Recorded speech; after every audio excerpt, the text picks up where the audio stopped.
Assalamualaikum warahmatullahi wabarakatuh. Banyak sekali pertanyaan jamaah, Ustadz kasih kami channel untuk kajian anak-anak muda. Di antara anak muda berasal dari Aceh, luar biasa, channelnya Maulizul Akbar Nak. Tonton, subscribe, like, share, komen. Assalamualaikum warahmatullahi wabarakatuh.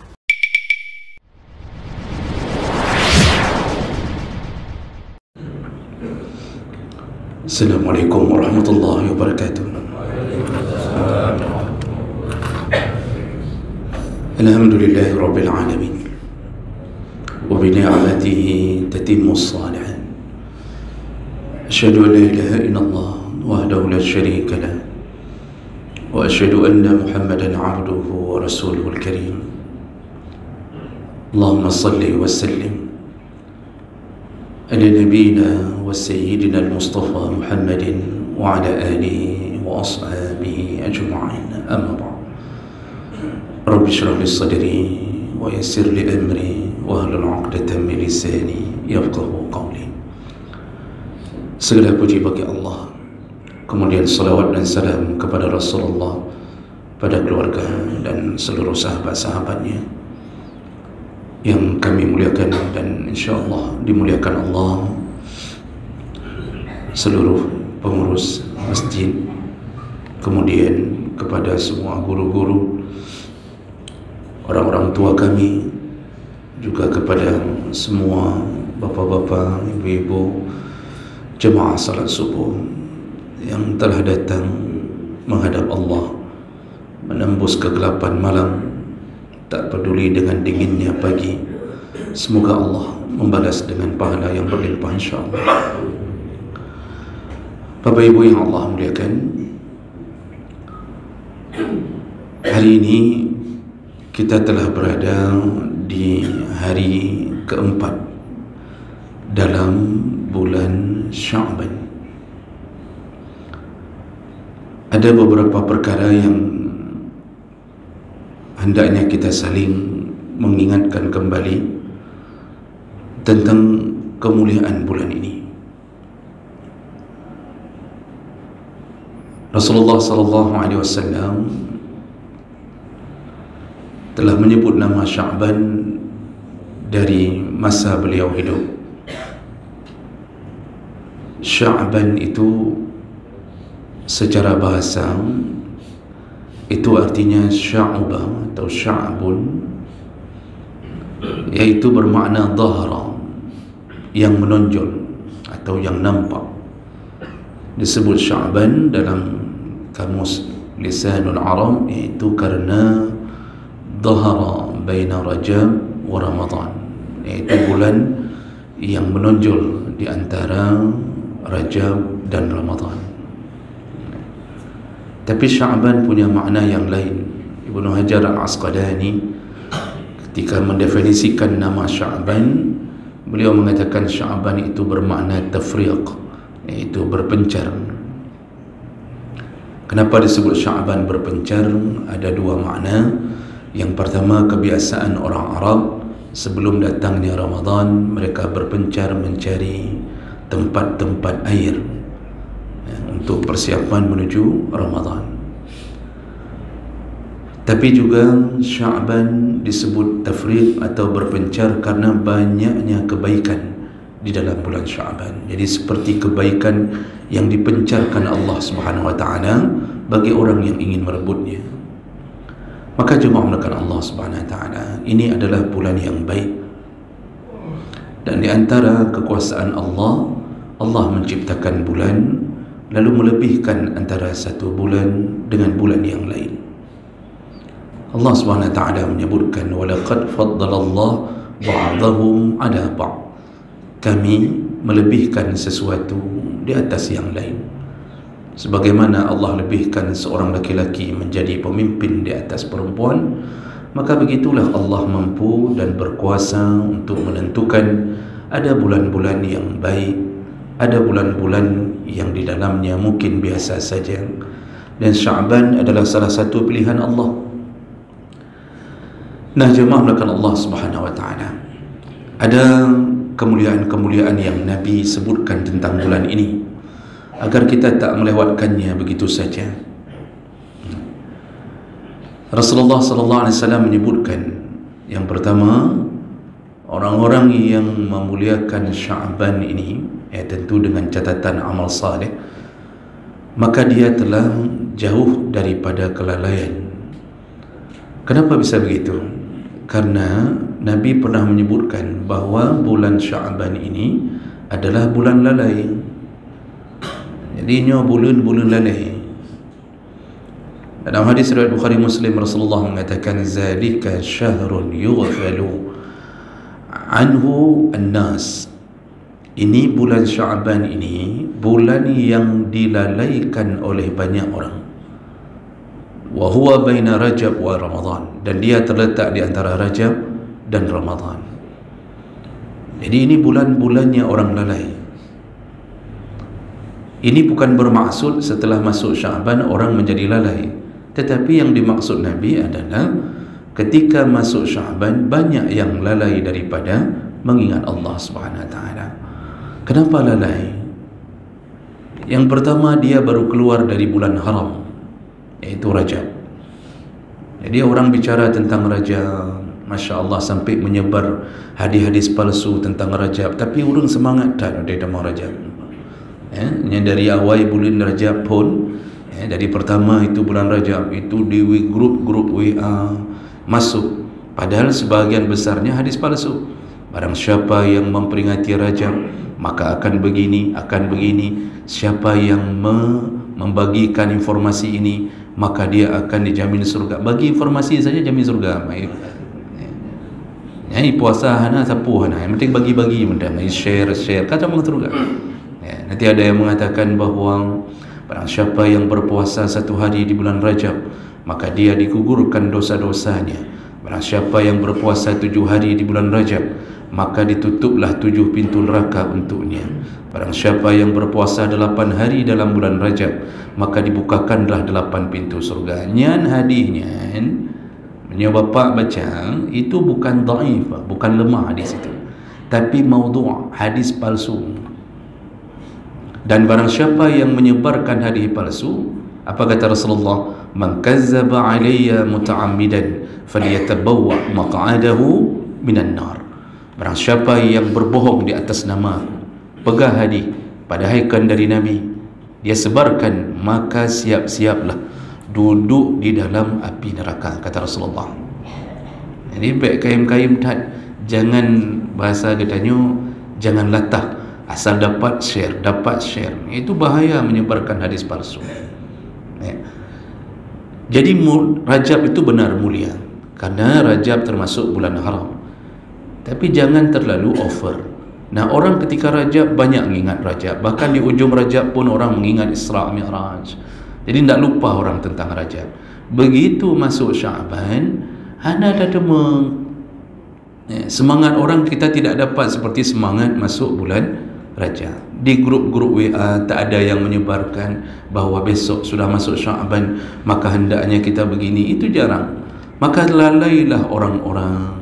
Lalu orang-orang mulai mengira bahawa dang-dang Ramadan, sambil-sambil nunggu Ramadan kan kita rehat dulu, kita istirahat dulu sambil-sambil masuk Ramadan. Apa yang kita istirahatkan? Janganlah puasa dulu. Dalam Rajab kita sudah puasa, dalam Sya'ban ni istirahat. Maka muncullah gaya istirahat macam-macam. Ada nanti istirahat terakhir di hari Rabu sebelum Ramadan. Namanya Rabu habis. Habis Rabu langsung mati. Jadi ada yang istirahat tak lakukan amal saleh. Nantilah dalam Ramadan lah kita kejar. Ini kita tidur-tidur saja dulu, kita tunggu-tunggu. Maka lalailah manusia, tak dekat dengan Allah Subhanahu Wa Taala. Maka Rasulullah mengatakan itulah bulan yang menyebabkan manusia banyak lalai, karena baru keluar dari keagungan Rajab dan menunggu-nunggu kemuliaan Ramadan, sehingga tak ada amal. Hai amaina, tapi tidak bertambah. Dalam Rajab bertambah, Ramadan memang sudah siap-siap. Inilah kenapa orang-orang yang memuliakan Rajab, maka orang-orang tersebut telah keluar dari kelalaian. Allah jaga dia kalau dia menjaga salah satu dari kemuliaan bulan Sya'ban. Maka jemaah mulakan Allah Subhanahu wa taala, ini perlu dijaga. Oleh kerana itu jemaah mulakan Allah, supaya kita tak lalai, tak disebut orang yang menjauh dari Allah dalam bulan Syaban, apa yang perlu kita lakukan? Berdasarkan ketentuan dan tuntunan Nabi SAW, Nabi melakukan amalan-amalan itu memang sudah jadi harian Nabi. Tetapi ketika Nabi masuk bulan Syaban, beliau menambahkan amal tertentu. Apa dia? Yang pertama, Nabi tak pernah meninggalkan puasa bulan Syaban. Dan ini berdasarkan beberapa hadis, langsung riwayat Bukhari Muslim. Ada beberapa keterangan dan semuanya sahih. Di antaranya Aisyah radhiyallahu anha mengatakan, kana Rasulullah sallallahu alaihi wasallam yasumu Sya'ban kullah. Rasulullah itu kalau datang Sya'ban, dia hampir memenuhi Sya'ban dengan puasa. Jadi para ulama mengatakan bahasa kullun di situ adalah bahasa hampir semua Sya'ban Nabi isi dengan puasa. Nanti disambung lagi dalam hadis yang lain, illa qalila. Nabi itu meninggalkan Sya'ban dengan puasa kecuali hanya sedikit saja. Artinya beliau tinggalkan tak puasa hanya sedikit saja. Berapa sedikitnya itu nanti dibantu lagi dengan hadis yang lain. Rasulullah itu pernah mengatakan, wala tuqaddimu Ramadan bi yaumin aw yaumain. Janganlah engkau mendahului Ramadan dengan berpuasa 1 atau 2 hari sebelum Ramadan. Dari situ kita tahu Nabi meninggalkan puasa dalam bulan Syaban itu sehari atau 2 hari sebelum Ramadan. Tiga-tiganya berpuasa tapi silakan cek hadis-hadis sahih Bukhari Muslim, Nabi puasa. Makanya para sahabat mengatakan, ma raaitu Rasulullah sallallahu alaihi wasallam istakmala sauman. Rasulullah sallallahu alaihi wasallam tidak pernah kulihat menyempurnakan puasa 1 bulan illa Ramadan, kecuali Ramadan. Wala yasumu syahran aksar min Sya'ban. Dan beliau tidak ada bulan lain yang lebih hebat beliau puasa hampir sebulan kecuali Sya'ban. Jadi kalau Ramadan sebulan penuh, kalau Sya'ban hampir sebulan, kata para sahabat. Jadi ini salah satu amalan paling kuat. Jadi puasa Sya'ban ni bukan puasa yang disuruh ngambilnya Senin Kamis, tidak begitu. Sya'ban ini memang puasa khusus, nanti puasa Sya'ban disuruh puasa setiap hari, dan uronyo kauro kepeut. Nah yang golong gedepa bawahnya kauro kepeut. Lu fikir ke Ramadan ustaz. Nah yang kau fikir ke bulan Syawal. Lebih parah lu. Jadi ada yang tak siap-siap dan tak mau tahu, tak tanya, tak lihat kalender, tak ada informasi pun tentang bahawa ini sudah berada di bulan Sya'ban dan sudah hari keempat. Masya Allah, perkara puasa ini adalah perkara yang mungkin bagi kita adalah perkara yang memberatkan. Tapi tahukah kita, salah satu janji Allah Subhanahu wa ta'ala bahawa orang-orang yang disebut mencintai Allah ketika mereka mencintai Nabi-Nya, taat pada Nabi-Nya, Allah mengatakan, kul in kuntum tuhibbunallah fattabi'uni. Muhammad, kasih tahu umatmu, kalau mereka benar-benar mencintai Allah, salah satu caranya adalah ikutilah aku. Maksudnya ikutilah gayamu Muhammad. Jadi Allah menisbahkan rasa cinta kepadanya dengan cara siapa yang mengikuti Rasul, maka dia telah menyatakan cintanya kepada Allah. Dan kita masuk surga dengan cinta Allah, bukan dengan amal saleh. Kan Nabi mengatakan itu, la yudkhila ahadukum amaluhu al-jannah. Tidak akan bisa seseorang di antara kalian masuk ke dalam surga dengan sebab amalnya. Tak akan bisa seorang di antara kalian masuk surga dengan amalnya. Jadi dengan apa kita masuk? Illa birahmatih, kecuali engkau masuk dengan rahman Allah, ridha Allah, sayang Allah, cinta Allah. Begitu engkau masuk surga. Kenapa kita tak bisa masuk surga dengan amal kita apa? 50 tahun kita ibadah, tahajud 1000 rakaat, duha 1000 rakaat, Kita tak pernah tinggalkan salat 5 waktu. Ramadan berulang-ulang, mungkin 30 kali Lailatul Qadar. Kalau dikumpulkan semua pahala untuk membeli keindahan surga, jangankan membeli perabotan dalam surga, membuka pintu surga pun tak sanggup dengan amal tadi. Tak sanggup beli, Pak.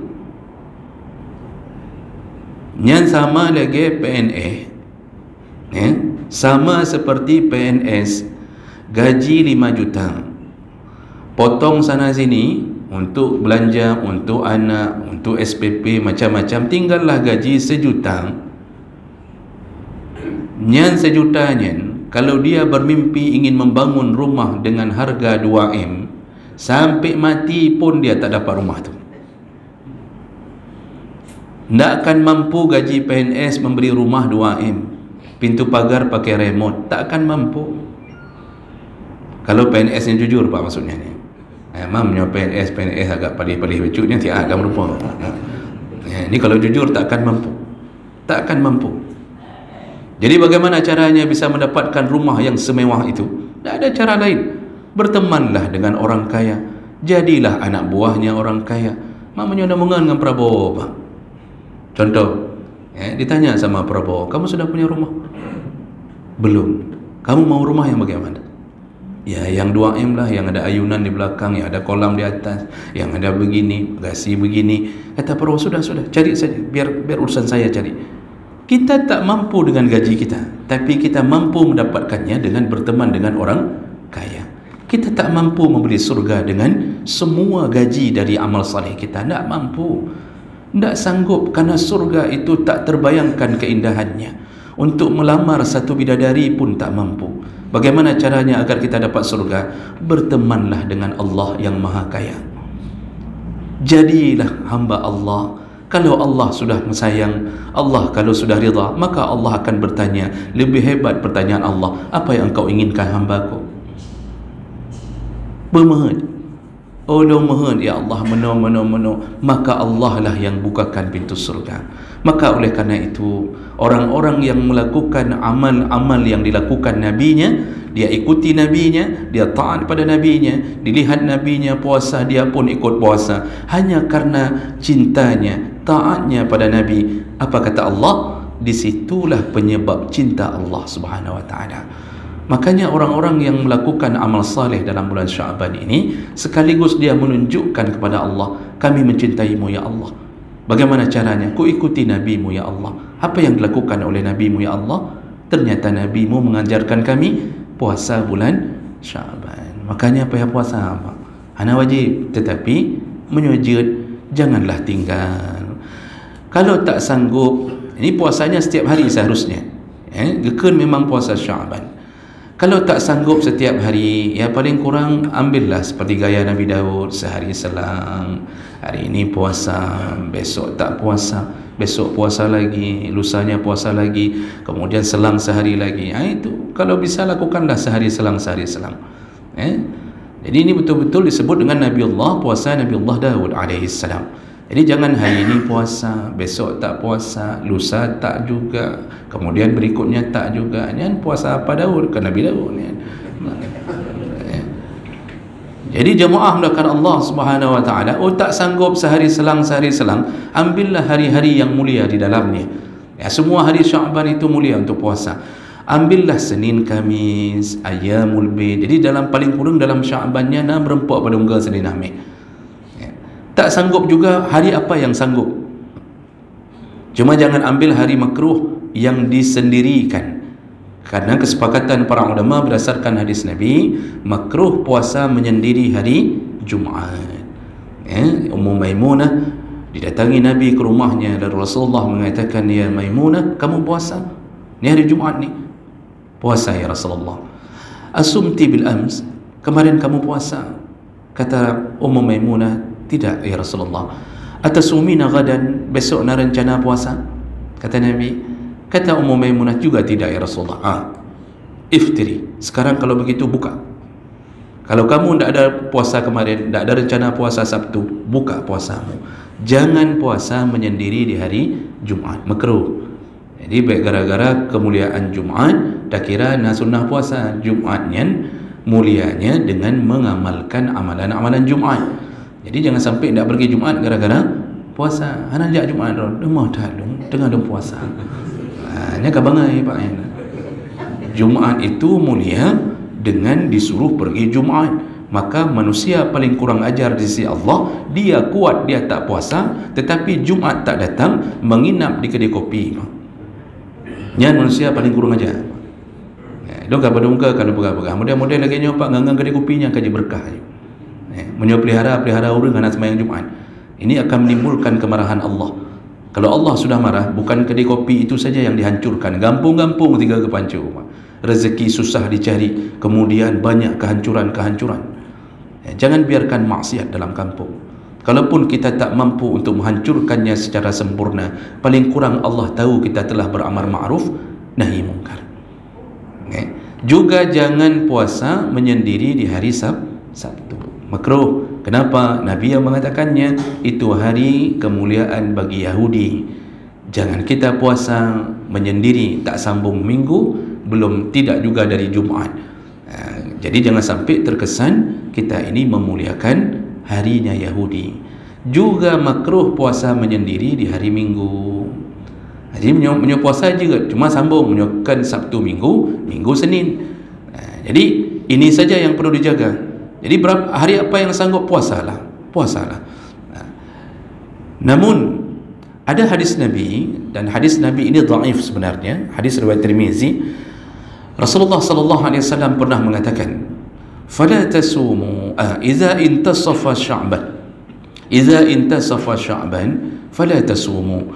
Kalau sudah sampai pada pertengahan Sya'ban, maka janganlah engkau puasa lagi. Jadi ini ada pernyataan yang mengatakan tak boleh puasa di atas 15 Sya'ban. Makanya dalam mazhab Syafi'i, itu ulama-ulama Syafi'i juga mengatakan tak boleh lagi puasa di atas 15 Sya'ban berdasarkan hadis ini. Namun perlu kita ketahui, hadis ini tentu bertabrakan dengan hadis-hadis yang menyatakan Nabi puasa Sya'ban hampir sebulan penuh. Dan kategori hadis ini sebahagian ulama hadis mengatakan ini dhaif, hadisnya lemah. Walaupun begitu, dhaif belum tentu palsu. Diambil oleh para ulama, dipertemukanlah dua hadis ini. Yang satu mengatakan Nabi puasa hampir sebulan penuh, yang satu mengatakan jangan puasa lagi kalau sudah melewati 15 Sya'ban. Dikumpulkanlah hadis, datanglah satu kesimpulan oleh para ulama. Apa yang mereka katakan? Kalau orang yang sudah terbiasa puasa sunnah, sudah terbiasa puasa sunnah, jadi sebelum Sya'ban juga dia ahli puasa, Senin, Khamis, Ayyamul Bid, sering puasa apa, lalu dia kuatkan lagi di bulan Sya'ban. Yang terbiasa berpuasa sunnah, maka dia dibolehkan menyambung puasa di atas 15 Sya'ban sebagaimana hadis-hadis Nabi SAW. Makanya Nabi kan orang yang ahli puasa, beliau sering puasa sunnah, maka beliau menyambung di atas 15 Sya'ban. Namun berdasarkan hadis tadi yang tak boleh lagi puasa di atas 15 Sya'ban, para ulama mengatakan bahawa yang tidak terbiasa puasa sunnah, hantar ke puasa apa? Tak pernah puasa sunnah, Senin Khamis tak pernah, kemudian Rajab pun tak puasa, tak pernah. Maka kalau dia ingin puasa Sya'ban, cukup hanya di batas akhirnya adalah hari ke-15 Sya'ban, jangan sambung lagi. Itu dikumpulkan dua hadis yang disebutkan oleh Nabi SAW. Jadi menyuhana biasa puasa kasih bak 15 Sya'ban kasih. Yang sudah terbiasa silakan sambung, tapi wajib berhenti 2 hari sebelum Ramadan. Ini amal saleh yang menunjukkan kita taat dan mencintai Nabi kita SAW. Jadi salah satu yang paling kuat adalah berpuasalah Sya'ban. Lalu kemudian jemaah melakukan Allah Subhanahu wa taala, selain daripada puasa, Sya'ban ini diisi dengan perbanyaklah untuk mengkhatamkan Al-Quran. Ada beberapa riwayat asar dari sahabat sampai ada yang menutup pintu tokonya demi mengkhatamkan Quran di bulan Sya'ban. Maka sebahagian ulama juga menyebut Sya'ban ini dengan Syahrul Qurra, iaitu bulannya membaca Quran. Jadi baca Quran ini jangan menunggu Ramadan.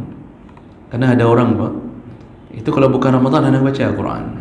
Padahal Rasulullah sallallahu alaihi wasallam menyebutkan iqra'ul Quran, sering-seringlah engkau baca Quran, fa innahu ya'ti yaumal qiyamah syafi'an li ashabihi, karena Quran itu akan datang lalu kemudian memberi syafaat kepada sahabatnya. Siapa yang disebut sahabat? Yang selalu bersama Quran. Kalau yang nunggu-nunggu Ramadan baru baca Quran, yang kan sahabat Quran dan jami Quran. Hai lagi jami, tamu kan datangnya tidun tiga, itu tamu Quran. Tapi kita ini jadilah sahabat Quran. Jadi hari-hari itu bacalah Quran, walaupun satu lembar tapi terus bersama Quran. Kenapa Pak? Lihatlah nanti Quran datang dipimpin oleh surat Al-Baqarah dan Ali Imran. Dalam hadis disebutkan dia datang menaungi kita di padang mahsyar. Dia datang menyelamatkan sahabatnya yang selalu bersamanya di dunia. Maka disitulah penyesalan paling hebat orang-orang yang tak pernah menyentuh Quran. Makanya aneh pendidikan kita kadang-kadang. Pendidikan kita hanya untuk mampu baca Quran. Jadi kalau ditanya orang, "Jid baca Quran? Bisa baca Quran?" Semua jawab bisa. Saya juga ngaji, saya belajar di TPA juga. Long doa abud babalai roji, saya bisa baca Quran. Dia bisa baca. Tapi kalau kita lanjutkan pertanyaan, pernah baca Quran? Itu yang tak pernah. Baca bisa, tapi tak pernah baca. Sudah 30 tahun tak pernah pegang Quran. Tapi kalau dites bisa. Lebih parah lagi kalau dites tak bisa. Ini yang parah kan? Jadi kalau bisa baca saja tak mau membacanya lagi, apa guna belajar Quran? Dan itulah pendidikan kita hari ini. Jadi anak-anak kabut. Semua disuruh ke balai, semua disuruh pergi untuk mengaji, dipaksa, dipukul orang untuk kabut. Jadi bisa ngaji, bisa. Setelah itu tidak ada lagi suruhan dari orang tuanya, "Nak, kamu sudah bisa baca Quran, bacalah setiap hari, bacalah begini." Tidak ada lagi. Kenapa? Hai mak ngayah hantar baca Quran kepada anak baca Quran. Anak juga akan menjawab, "Papa ada pernah baca Quran?" Baik katanya, kakak baca Quran ke? Jadi, hai kau bengi ayah. Mama pernah baca Quran. Mamanya pun marah, "Urusan kah baca Quran jom." Jadi, akhirnya satu keluarga tak pernah baca Quran. Sya'ban ini bacalah Quran. Kalau memang bisa, sambunglah terus sampai ke Ramadan. Kemudian sedikit lagi contoh 5 minit dia kasih. Apa manfaat kita melakukan kemuliaan dan ketaatan kita dengan berbagai amal saleh di dalam bulan Sya'ban ini? Salah satu manfaat berikutnya adalah untuk membiasakan tubuh menghadapi Ramadan. Ramadan ini Pak, itu 1 bulan dalam setahun yang Allah bonuskan untuk kita. Ramadan ini bukan bulan pembebanan. Ramadan ini bulan Allah berikan hadiah dalam setahun sekali. Jadi jangan mengira bahawa kita merasa terbeban dalam Ramadan, lalu orang mulai mengatakan, "Ke Ramadan dong, apa ya puasa dong, gimana cara?" Jangan merasa begitu Pak. Ramadan itu datang, Allah ingin hamburkan semua pahala. Allah ingin mengatakan kepada hamba-Nya, "Patna pahala tumpuk-tumpuk. Marilah rebut. Kita ini kalau dalam urusan dunia, sedikit saja dapat pengumuman diskon minyak 10% menghambur dekat menit Pak. Itu diskon bukan gratis Pak. Begitu diumumkan makan siang gratis, itu Masya Allah semua berebut. "Nak hari ini sekolah ya, nak sekolah ya, ada makan siang gratis ya nak." Begitu dibuka ikan asin sama telur asin Pak. Tapi tetap berebut manusia Pak. Itu urusan dunia. Begitu Allah tawarkan Ramadan datangkan kembali, berebutlah. Fastabiqu, berebutlah. Tidak ada semangat orang. Bagaimana caranya agar semua amal saleh dalam Ramadan kita bisa dapat? Dari hari pertama, latihanlah lebih dahulu di bulan Sya'ban. Makanya orang yang sering puasa di bulan Sya'ban Pak, dah biasa tubuh. Ini disebut gladi resik. Puasa. Begitu masuk Ramadan, dari hari pertama Ramadan dia sikat habis semua bonus Allah Subhanahu Wa Taala. Quran dia baca dari hari pertama, tak ada lemas-lemasnya. Dia salat duha dari hari pertama, tak ada lemas-lemasnya. Dia salat qabliyah, dia salat ba'diyah, semua sempurna. Pekan Ramadan itu memang diucuk madu-madu pahala, cok. Hampir detik-detik yang diberikan Allah semua pahala. Angin yang datang dari manapun membawa pahala. Makanya Nabi SAW menghadapi Ramadan berbeza. Nabi itu ahli sedekah, tapi begitu masuk Ramadan, sedekahnya luar biasa. Kenapa? Dia tahu ini bulan kemuliaan dan orang bisa dijamin surga dengan Ramadan. Maka cara kita melatih, latihlah dalam Syaban. Jadi kalau sudah terbiasa tubuh, Pak, kita dalam Ramadan tu dari urut pun keaman. Cuba bayangkan, Pak, nak pernah puasa 11 bulan dari Syawal, nak ada puasa 6, nak ada puasa 7, nak ada puasa 8, nak ada madu-madu puasa, nak ada Senin Khamis, nak ada Ayyamul Bid, nak ada bulan-bulan harumpit kita tak puasa, Syaban pun tak puasa. Masuk Ramadan pertama, di situlah kita mulai puasa. Apa yang terjadi, Pak? Mampu bertahan cuma sampai zuhur. Begitu zuhur, habis salat zuhur, qabliyah pun tak mampu lagi, langsung tercampak ke belakang, Pak. Ada yang begitu salam ke kanan, Assalamualaikum, Assalamualaikum, langsung tubuhnya terdampar ke bahu temannya. Apakah tak lemah dah? Itu di masjid-masjid, makanya lihat hari pertama, Pak, tercampak-campak orang, Pak, kayak kecoak tercampak-campak. Detik-detik urung dalam masjid, Pak. Hana Quran hai baca harinya. Seorang ibu di rumahnya, Pak, habis solat zuhur itu, kalau hari itu hari puasa pertama, tak ada latihannya, itu lemas sekali. Quran pun tak sanggup dia angkat. Untuk mengangkat lembaran demi lembaran pun tak sanggup. Bahkan dia berpesan kepada anaknya, nak, kalau mamak meninggal hari ini, kapagah ba ayah ke BM kahwin lain? Berarti nak rencana meninggal baru pun Ramadan. Lemasnya luar biasa, ke titik bibir pucat, mata berkunang-kunang. Yang dia rindukan cuma satu, iaitu suara azan maghrib. Kakak detik mayang sah nali kapu kudu ulung tian mayang sah doa ini alih kiban home lah. Udah mulai, Pak, 3 hari pertama tak sanggup apa-apa, 3 hari lewat Ramadan, maka 3 truk pahala kita lewatkan dalam Ramadan. Siapa mereka yang tak mempersiapkan diri? Makanya sering-seringlah puasa Syaban, mempersiapkan diri menuju Ramadan. Mudah-mudahan Allah Subhanahu wa taala menguatkan kita untuk beramal saleh di dalam Syaban ini. Semoga bermanfaat. Subhanakallahumma bihamdik, asyhadu an la ilaha illa anta, astaghfiruka wa atubu ilaik. Wassalamualaikum warahmatullahi wabarakatuh.